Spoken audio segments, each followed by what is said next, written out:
Hey, what's up, family? Welcome back to Booking Your Own Tour. This is part 3, crafting your elevator pitch. Um, Now, before we get deep into it, I want to define what an elevator pitch is for those that don't know, right? So an elevator pitch is basically a slang term, and it's used to describe sort of a brief conversation that outlines an idea. In this case, the idea being your tour. Um, it is it is as brief as possible, but at the end of the elevator pitch, the person that you're pitching to should absolutely understand that idea. So, for instance, let's say you work at Company A, and Company A is a huge company. The executives at Company A all work on the 50th floor. You're a low-level, entry-level employee, and you work on the 4th floor. And the only time you ever see the executives from Company A is on the elevator. You basically have the time from the time that you're on the 1st floor to get to the 4th to pitch your idea to them. And if they don't like it, you get off at the 4th floor, go to work. If they like it, they tell you to come up. That is an elevator pitch. Why is an elevator pitch important when booking your tour? Okay, so as an independent, as an unsigned artist, or any artist, period, you have to understand that you need to cut to the chase. Promoters, clubs, they do not have time to read a page-long email about you and your tour and your influences and all that stuff. They're not trying to do that. You know what I'm saying? So, and the reason that they're not trying to do that is because they get hundreds of emails a week. So your job is to make it as easy as you can on them to make a decision. And that starts with an elevator pitch. What is involved in the pitch when booking a tour? Well, that's easy. We're going to go over what makes your pitch. First, a brief and professional email that's written in a third person. So what do I mean when it's written in a third person? You should always, and sometimes I do it when I'm in a place that I've played a lot, but for the most part, as a rule of thumb, you don't say, hey, how you doing? My name is Quanstar and I'm looking for a show. You say, on this date, Quanstar will be touring through so-and-so and looking for a show. You're removing yourself out of it. You're removing the first person out of it, and you're speaking in the third. So who would that third person be? That third person would be your government name. My stage name is Quanstar. My government name is Janal Harris. All things are addressed. All emails that I send out are addressed as Janal Harris, the representation of Quanstar.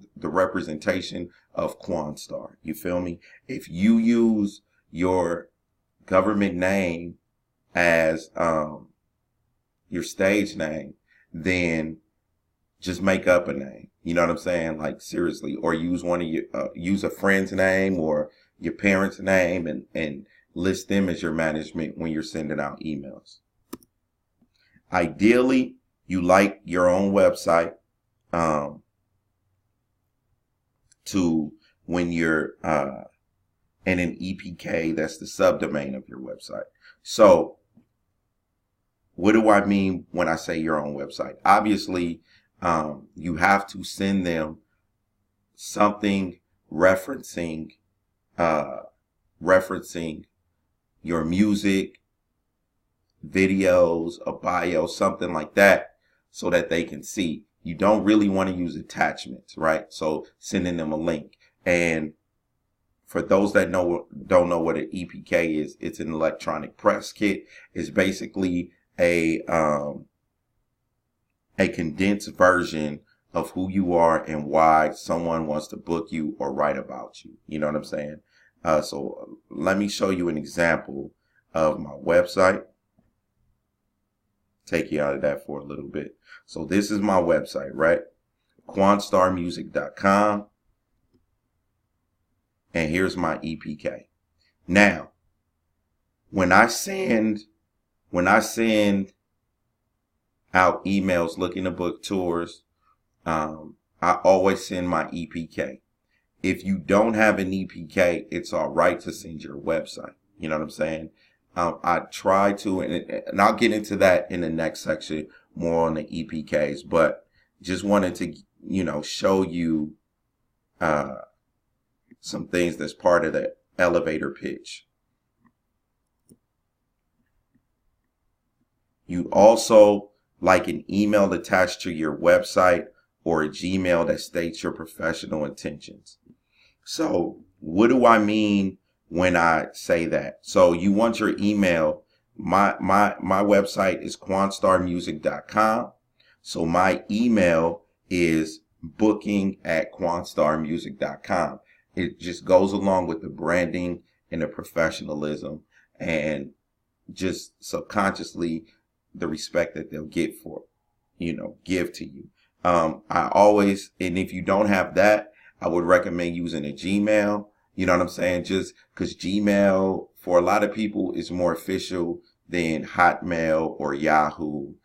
Don't use your job's email. Don't use anything like that. If I was using Gmail, I would use quanstarBooking@gmail.com. You know what I'm saying? Pretty simple. Okay, so we are going to craft the email that I would use as my elevator pitch. Here's what my subject would say. It would be to the point. Quanstar and other artists, whoever I'm touring with, playing club name on date range. So when I say date range, I'll say,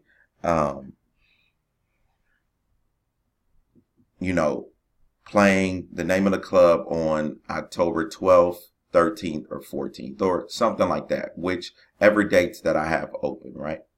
The body of the email will look just like this. Very brief, to the point, gets it out of there, right? Quanstar and other artists are going to be on the marketing plan tour to promote the release of Quanstar's latest project, Teaching and Booking Class. We are looking for dates 1, 2, or 3. That's it, right? Next thing you wrote, the following link is to Quanstar's EPK. And everything else that they need, they can get from my EPK. But at that point, they know the dates, they know the name of the tour, they know who I am, they know what's going on. You know what I'm saying? I end it professionally. I always end everything warmest regards. Try to always have a salutation. Don't put thank you as the salutation. If you don't want to put warmest regards, put something else, and then always have your signature. Now, your signature is very important. It should be your government name. It should be the company. So my company is Quanstar LLC. It's the company. It's the company's email. It's the website, EPK listed in the signature, Twitter, Facebook, all your social media handles listed in the Twitter. And that's pretty much, it's pretty easy. That's pretty much how you craft your elevator pitch when you're looking to book shows. We'll see you at the next section. It's called Building Your EPK. All right. Peace.